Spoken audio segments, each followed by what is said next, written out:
তো সকাল সকাল উঠে পড়েছি ট্রেনে টিকিয়াপাড়া যাওয়ার উদ্দেশ্যে। মা পাশে বসে আছে আমার, আমরা যাচ্ছি সালকিয়াতে। আজকে বড় মায়ের স্নানযাত্রা।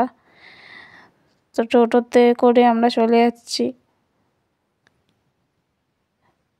টিকিয়াপাড়াতে নেমে এই যে দেখতেই পাচ্ছ স্টেশন, এতটাই টোটোটা নামিয়ে দিয়েছিল। এবার রওনা দিচ্ছি সালকিয়া চৌরাস্তা বড় মার কাছে। তো এই দেখো হাঁটছি।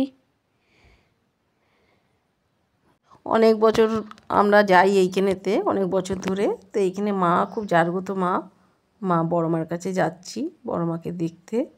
আজকে চাঁদযাত্রা বলে। তো অনেক সময় দেখা যায় মা নাকি ওইখানে বাচ্চা মেয়ের রূপ ধরে বড় মা মিষ্টির দোকানে ঢুকে পড়ে, মিষ্টি ফিষ্টি নেয়, এসব ওইখানে শোনা। যে মায়ের যদি খাবার ইচ্ছা করে মা যে কোনো মিষ্টির দোকান থেকে ঢুকে মিষ্টি নেবে। যদি না মিষ্টি দেয়, মিষ্টিওয়ালারা বুঝতে পারে না মা তো অন্যরকম রূপ ধরে আসে, হয়তো দিল না। সে দেখা যাবে যে দোকানেতে আর একটাও মিষ্টি নেই, সব মায়ের মন্দিরেতে চারিদিকে সাজানো আছে। আর ওইখানেতেই মারা 7 বোন। 7 বোনের মধ্যে ছোটো বোন হচ্ছে মুরগিহাটায়। ছোটো বোনের কাছে সবাই দেখা করতে আসে। ছোটো বোন কখনো বেরোয় না। ছোটো বোন আবার হচ্ছে কি, ও একটুখানি মানে কি বলবো, কেউ যদি একটু ভালো শাড়ি পরে তার উপর মায়ের ভর হয়ে যায়। কেউ যদি ভালো একটা গয়না পরে তার উপর মায়ের ভর হয়ে যায়। সেই ভরের অবস্থায় যেই ব্যক্তির উপর ভর হয়েছে সেই ব্যক্তিই বলবে যে আমাকে গলাহারটা দিয়ে যাও, কি কানের দুলটা দিয়ে যাও, কি ভালো একটা শাড়ি দিয়ে যাও। অনেকেই আছে এরকম ধরনের ব্যাপার ওইখানেতে। ওই জন্য অনেকে বড় ছোটো মার কাছে কেউ ভালো জিনিস একটা নাকি পরে যায় না, এইরকম ব্যাপার হয় বলে এইসব আছে ছোটো মায়ের ব্যাপারে। তা আমরা এইসবই দেখতে এসেছি। মায়ের কাছে প্রচুর কোটি কোটি ভক্তরা আসছে মাকে চান করাবে। যতক্ষণ না মায়ের চান হয় নিম হলুদ দিয়ে সব চান করাবে। ভক্তরা সব গঙ্গায় নেমে যাচ্ছে, গঙ্গায় কোটি কোটি লোকের ভিড় মাকে নিম হলুদ দিয়ে চান করাবে বলে। এই দেখো বড় মায়ের ছাতা, বড় মায়ের মন্দিরটা কি সুন্দর সাজিয়েছে।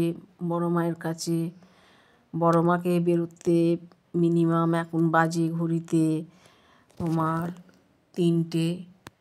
হ্যাঁ, বেরিয়ে গেছে অলরেডি। ওনার ওইটুখানি যেতে 7টা বেজে যাবে। তারপরে যখন মা তাড়াতাড়ি ঢুকবে, পূর্ণিমা লেগে গেলে চান টান করেই মা ঘরে ঢুকে মন্দিরেতে আসেন। আগে 7 বোনকে ডেকে নেবে বেরোতে, সব বোনেরা সব দেখা হয়ে গেল, তারপরে বড় মা বেরোয়।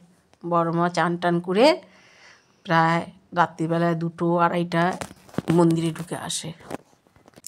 এমন একটা বাচ্চা, ছোট বাচ্চা, এই 10-11 বছরের বাচ্চাটা, সেও উপোস করে আছে, কিন্তু ওর এমন ভর হয়েছে সে বাচ্চা মেয়েটা ছুটে ছুটে ছুটে ছুটে মায়ের সাথে চলে যাচ্ছে। হ্যাঁ, সে আমরা তো সেই সব ছবিগুলো করতে পারিনি, এতটা ভিড় আমরা ভিডিও করতে পারছি না ওইখানে। ভিডিও দেখতে গেলে তাহলে আমাদেরকে পদপিষ্ট হয়ে যেতে হবে। একটুও ভিডিও করতে পারিনি আমরা, যেইটুখানি পেরেছি মায়ের ওইখান থেকে তুলে ধরেছি। এখনও তো অনেক কিছু কেনা হয়নি, কেননা ক্যামেরাটা আমাদের অতটা ভালো নয় যে দূরের থেকে পুরোটা তুলবো, কিন্তু যতটা পেরেছি আমরা চেষ্টা করেছি তোলার জন্য। এর থেকে বেশি আমরা পারিনি। প্রচুর ভিড়, মানে এতটাই ভিড়, মানে রাস্তা কোথায় খুঁজে পাবেন না। মা কিন্তু নিম কাঠের, মা নিম কাঠের।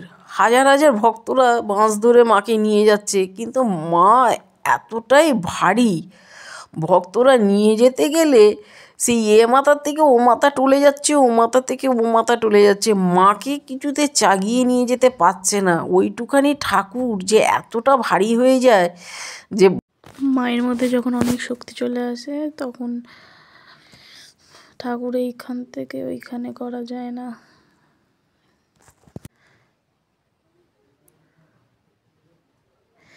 এত মানুষের ভিড় যে ভিডিও করব কি, ওখানে ঢুকতেই পারছি না, এত ভিড়। মানে কোটি কোটি মানুষ মনে গেছে সেদিনকেই। ওখানে বড় মার কাছে যারাই মানসিক করে তাদের মনোবাসনা যখন পূর্ণ হয় তখনই এই গণ্ডি কাটার নিয়মটা আছে। সবাই ভিডিও করতেই ব্যস্ত এখানে। সালকিয়া বড় মায়ের নাম প্রচুর বিখ্যাত। বেশিরভাগ মহিলাদের ভিড় এখানে বেশি, পুরুষদের থেকে মহিলাদের ভিড়টা একটু বেশি এখানে, দেখতেই পাচ্ছেন।